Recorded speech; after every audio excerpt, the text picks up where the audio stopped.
तो नमस्कार जी, आप देख रहे हो P24 न्यूज। मैं हूं अजय। हम एक ऐसी टीम से आपको मिलवा रहे हैं जो देश में कभी भी कोई भी आपदा आती है तो सबसे पहले इन्हीं को याद किया जाता है, NDRF। तो मेरे साथ मैडम अनुराधा जी मौजूद हैं। तो ये जो आप सामान देख रहे हैं, ये सारा हम पीछे दिखाएंगे। ये इतना सामान जो होता है बहुत जरूरी सामान है, और इस सामान के लिए देखते हैं क्या बोलते हैं मैडम अनुराधा जी।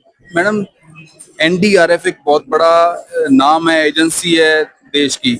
और जब भी देश में कोई भी आपदा आती है तो हमेशा NDRF को पहले प्रमुख तौर पे याद किया जाता है। तो ऐसे कौन कौन से आपके औजार होते हैं, सामान होता है जो आप लेके लोगों की मदद के लिए पहुंच जाते हैं? सर, सबसे पहले तो मैं ये बताना चाहूंगी कि हमारे जो एनडीआरएफ की जो ट्रेनिंग है वो स्पेसिफिक डिजास्टर बेस्ड होती है। जैसे अगर मान लीजिए फ्लड वाटर रेस्क्यू की बात करूं मैं, अगर कहीं पे बाढ़ आता है या इस तरीके की सिचुएशन बनती है तो उसके लिए हमारी ट्रेनिंग अलग है और हमारे इक्विपमेंट्स अलग हैं। स्विमिंग की ट्रेनिंग दी जाती है, इसके अलावा हमारे डीप डाइविंग के कोर्सेज भी कराए जाते हैं, जिसके लिए आप अपने लेफ्ट साइड में देख सकते हैं फ्लड वाटर रेस्क्यू के इक्विपमेंट्स हैं, जिसमें बोट है, ओबीएम्स है हमारे पास। उसके साथ ही हमारे डीप डाइविंग के सेट रखे हुए हैं। ये सारे फ्लड वाटर रेस्क्यू के लिए है। इसके साथ ही अगर कहीं पे बिल्डिंग कोलैप्स हो गई है, कहीं अर्थक्वेक की सिचुएशन बनी है उसकी वजह से, या किसी और सिचुएशन की वजह से उसके इक्विपमेंट्स हैं। ये हमारे सारे कम्युनिकेशन के इक्विपमेंट हैं। कहीं पे भी अगर आपदा आती है, स्पेशली मैं बाढ़ की बात करूं, तो मोबाइल नेटवर्क पूरी तरह से, वहां की व्यवस्था जो है पूरी तरह से मोबाइल नेटवर्क ठप हो जाती है। उस दौरान संचार के लिए, कम्युनिकेशन के लिए हमारे जो सेटअप्स हैं, जो कि हम सिविल एडमिनिस्ट्रेशन को भी, अभी पंजाब बाढ़ की बात करी तो उस दौरान हमने सिविल एडमिनिस्ट्रेशन को भी ये प्रोवाइड किया था अपने संचार के साधन से। अभी जैसे हमारे पास सैटेलाइट फोन है सर, इसे भी बिल्कुल फोन की तरह इस्तेमाल करते हैं हम। अगर जहाँ पे नेटवर्क नहीं है तो ये फोन की तरह इससे कॉल भी कर सकते हैं, वॉइस कॉल भी कर सकते हैं, वीडियो कॉल्स भी कर सकते हैं। ये हमारे मोटोरोला सेट्स, जिसमें टीम के जो रेस्क्यूअर्स हैं, टीम के मेंबर्स जो हैं, वो एक दूसरे से कम्युनिकेट करने के लिए इसका इस्तेमाल करते हैं।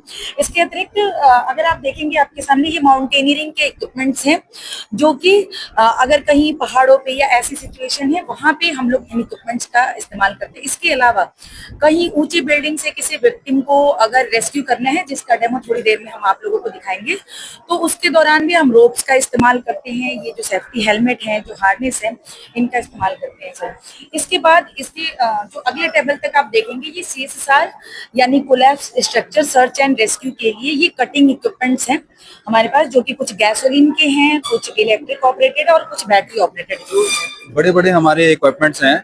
ये क्या बिल्डिंग्स में यूज होता है? कहीं पे बहुत बड़ी आपदा आ जाती है, जैसे फायर हो जाता है, कुछ आ जाता है, या ऐसी किसी भी सिचुएशन की वजह से जो बिल्डिंग गिर गई है और उसके अंदर कोई विक्टिम फंसा हुआ है, कोई पीड़ित फंसा हुआ है, तो उस तक अप्रोच बनाने के लिए, उस तक पहुंचने के लिए, जैसे कई बार हमें मेटल की कटिंग करनी पड़ सकती है, तो ये अलग अलग तरीके के ब्लेड्स हैं। जैसे अगर कंक्रीट को काटना है या मेटल को काटना है या लकड़ी के दरवाजे, तो अलग अलग सिचुएशन में ये अलग अलग इक्विपमेंट्स यूज होते हैं सर। तो ये हमारे सारे कटिंग इक्विपमेंट्स हैं। अभी ये हमारे पास ALB यानी कि एयर लिफ्टिंग बैग है। अगर कहीं ऐसी सिचुएशन है कि विक्टिम किसी भारी स्लैब के नीचे या किसी भारी पत्थर के नीचे फंसा हुआ है, तो उस दौरान उस भारी वस्तु को लिफ्ट करने के लिए, उठाने के लिए हम बेसिकली ALB का यूज करते हैं। एयर लिफ्टिंग लगभग 70 टन का वजन जो है ये उठा सकता है जी सर। इसके अलावा आप देखेंगे ये भी कटिंग इक्विपमेंट है RP सा। और ये हमारा नेल गन है। अगर हम शोरिंग करते हैं, जैसे अगर मान लीजिए कोई भी बिल्डिंग गिरी हुई है, छत उसकी लटकी हुई है या गिरने की सिचुएशन में, तो शोरिंग करके उसको स्टेबल करने के लिए हम लोग शोरिंग करते हैं। उस दौरान हमारा ये नेल गन काम में आता है। इसके अलावा मैं आपको बताना चाहूंगी कि हमारी टीम में ही एक मेडिकल असिस्टेंट भी रहते हैं, वो हमारी टीम का हिस्सा होते हैं। अगर किसी विक्टिम को फर्स्ट एड की जरूरत है तो उसी स्थान पे, इंसिडेंट साइट पे उसे फर्स्ट एड प्रोवाइड किया जाता है, देन उसे एम्बुलेंस में शिफ्ट किया जाता है। इसके अलावा हमारे जो डॉक्टर्स हैं वो भी हमारे टीम के साथ ही रहते हैं ऑपरेशन के दौरान। तो ये हमारे मेडिकल असिस्टेंट की सारी चीजें, जैसे CPR मास्क भी है हमारे पास, BP की मशीन या सी कॉलर्स हैं, और ड्रेसिंग एंड बैंडेजेस भी होते हैं। आगे जैसे अगर हम बात करें, काफी ऐसे सामान आपके रखे हुए हैं जो आम जनता को नहीं पता है किस काम आते हैं। तो उनके हिसाब से अगर देखा जाए, अगर जानकारी आप देना चाहें, बाकी आपने बहुत अच्छी जानकारी दी है, जो आगे इतने बड़े बड़े आपके इक्विपमेंट्स पड़े हैं, ये किस काम आएंगे? सर, जैसे ये स्पेसिफिक इस इक्विपमेंट की बात करूं, ये विक्टिम लोकेटिंग कैमरा है। इसमें जैसे अगर मान लीजिए कि, वही मैं बताऊंगी कि अगर बिल्डिंग कहीं पे गिरी हुई है, कहीं पे इस तरीके का विक्टिम अंदर फंसा हुआ है, उसकी लोकेशन को पता लगाने इधर आइए। तो इस कैमरे का इस्तेमाल करते हैं। इस कैमरे से हम विक्टिम की एक्यूरेट लोकेशन का पता लगाएंगे। इसके अंदर ये इसकी स्क्रीन है और इसके साथ ये हेडफोन भी है। ये इसका कैमरा 360 डिग्री रोटेटिंग है। इसके थ्रू हमें विक्टिम की एक्चुअल लोकेशन पता चलेगी। उसके बाद हम अप्रोच बना के उस विक्टिम को बाहर। ये सेंसर भी लगे होंगे इसमें, कोई ना कोई ऐसे सेंसर लगे होंगे? हमारे पास जो ये लाइव डिटेक्टर है इसमें सेंसर लगे हुए हैं सर। ये लाइव डिटेक्टर में सेंसर लगे हुए हैं।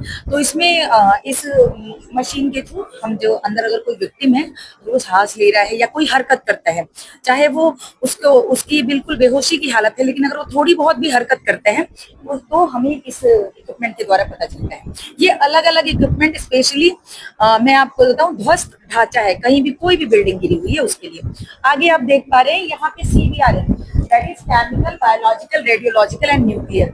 CBRN की अगर इमरजेंसी होती है, कहीं भी अगर केमिकल लीकेज हो जाता है या रेडियोलॉजिकल इमरजेंसी होती है, तो उसके लिए भी NDRF के जो ये इक्विपमेंट्स हैं, ये डिटेक्टिव इक्विपमेंट्स हैं। उसके अलावा आगे PPE रखी है।